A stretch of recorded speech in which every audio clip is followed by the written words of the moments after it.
नमस्कार फ्रेंड्स, जीएसटीजी के YouTube channel पर आपका स्वागत है। मैं एडवोकेट प्रशांत कुमार। आज का वीडियो नाबालिग बच्चों की इनकम और उस पर इनकम टैक्स की देनदारी किसकी रहेगी, इससे संबंधित रहेगा। वीडियो में आगे बढ़ने से पहले प्लीज़ चैनल को सब्सक्राइब कीजिएगा। देखिए, नाबालिग बच्चा, उसके नाम में आप डीमैट अकाउंट खोल सकते हैं, बैंक अकाउंट खोल सकते हैं, एफडी करा सकते हैं, म्यूचुअल फंड शेयर में इन्वेस्ट कर सकते हैं। आप बच्चे के नाम में कर सकते हैं। इसमें किसी भी एक्ट में, इनकम टैक्स एक्ट में या किसी भी कानून में कोई पाबंदी नहीं है। आप बच्चे के नाम में ये इन्वेस्ट कर सकते हैं। ऐसे किए गए इन्वेस्टमेंट पर,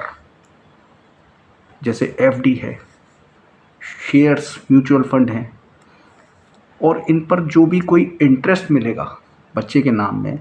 वो सब इंटरेस्ट या जो भी कैपिटल गेन होगा, जो भी प्रॉफिट होगा, वो सारा अमाउंट बच्चे के पेरेंट्स की इनकम में क्लबिंग किया जाएगा। इनकम टैक्स के क्लबिंग के प्रोविज़न यहाँ पर ऐसी इनकम पर अप्लाई होंगे जो बच्चे के नाम से कमाई गई है। अब पेरेंट्स, मदर फादर में से किसकी इनकम में बच्चे की ऐसी कमाई गई इनकम ऐड होगी? तो देखिए, बच्चे के फादर की इनकम मान लेते हैं यदि 15 लाख रुपए और बच्चे की मदर की इनकम 10 लाख रुपए है, तो दोनों में से जिसकी इनकम ज़्यादा होगी, यानी फादर की इनकम ज़्यादा है, फादर की 15 लाख रुपए इनकम है, तो बच्चे ने यदि साल में 1 लाख रुपए एफडी के इंटरेस्ट कमाई है, या म्यूचुअल फंड या शेयर में कोई कैपिटल गेन, कोई शॉर्ट टर्म, कोई लॉन्ग टर्म कैपिटल गेन कोई कमाया है, या किसी भी तरह की इनकम कमाई है जो बच्चे ने अपने पर्टिकुलर एफर्ट्स से नहीं कमाई है, अपनी किसी योग्यता से, अपनी किसी क्वालिफिकेशन या टैलेंट से नहीं कमाई है, ऐसी कमाई गई इनकम को उस पेरेंट्स की इनकम में ऐड किया जाएगा जिसकी इनकम ज़्यादा होगी। इस केस में चूँकि उसके फादर की इनकम 15 लाख रुपए है, मदर की इनकम 10 लाख रुपए है, तो फादर की 15 लाख रुपए की इनकम में बच्चे द्वारा ऐसी कमाई गई 1 लाख रुपए की इनकम को जोड़ा जाएगा और उस पर टैक्स की कैलकुलेशन होगी। यदि 2 बच्चों की ऐसी इनकम जोड़ी जाती है, मैक्सिमम 2 बच्चों तक की इनकम जोड़ी जाएगी, 1500 रुपये उस पर डिडक्शन इनकम टैक्स एक्ट की सेक्शन 1032 में अप्लाई होगा, अलाउ होगा। अब देखिए, ये तो बात ऐसी थी जो बच्चे के नाम में हमने इन्वेस्ट किया, कोई बैंक अकाउंट खोला, उसमें इंटरेस्ट मिली,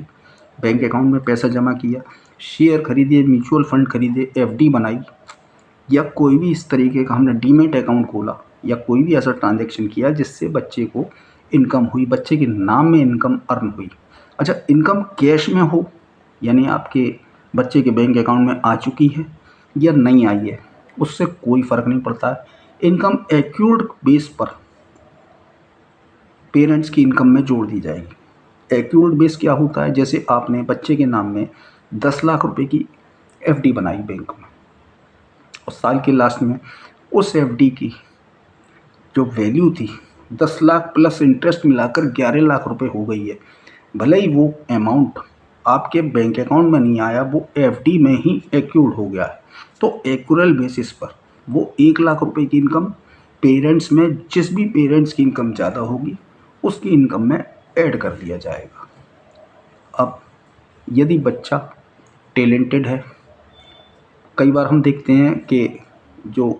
टीवी पर कोई शो आते हैं जैसे कौन बनेगा करोड़पति, अब इसमें कोई बच्चा आता है और प्राइज़ मनी जीत कर जाता है,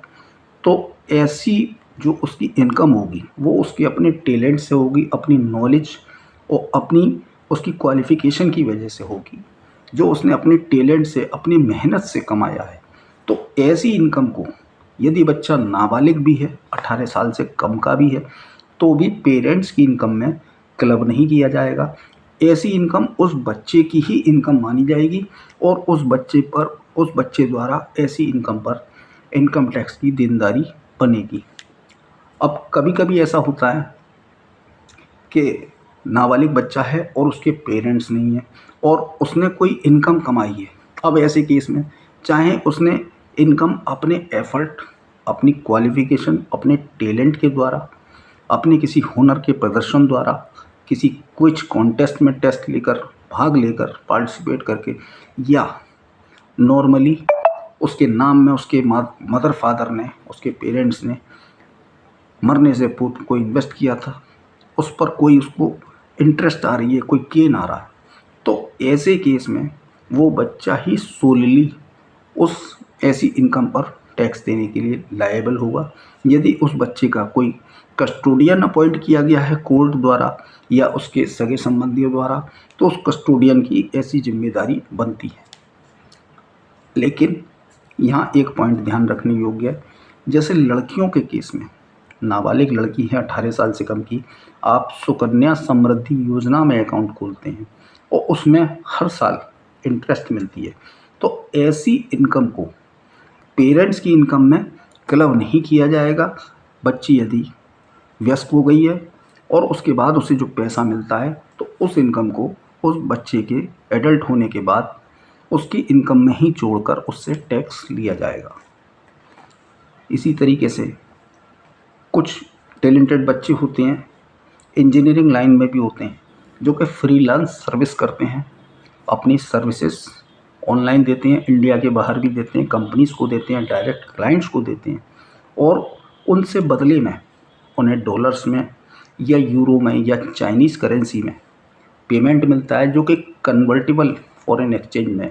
चेंज होकर उनके दिए हुए बैंक अकाउंट्स में इंटरनेशनल पेमेंट एग्रीगेटर्स के थ्रू, जैसे पेपाल, गूगल पे, पेटीएम, इनके थ्रू यदि इंडिया में उसके बैंक अकाउंट में डायरेक्ट सामने वाले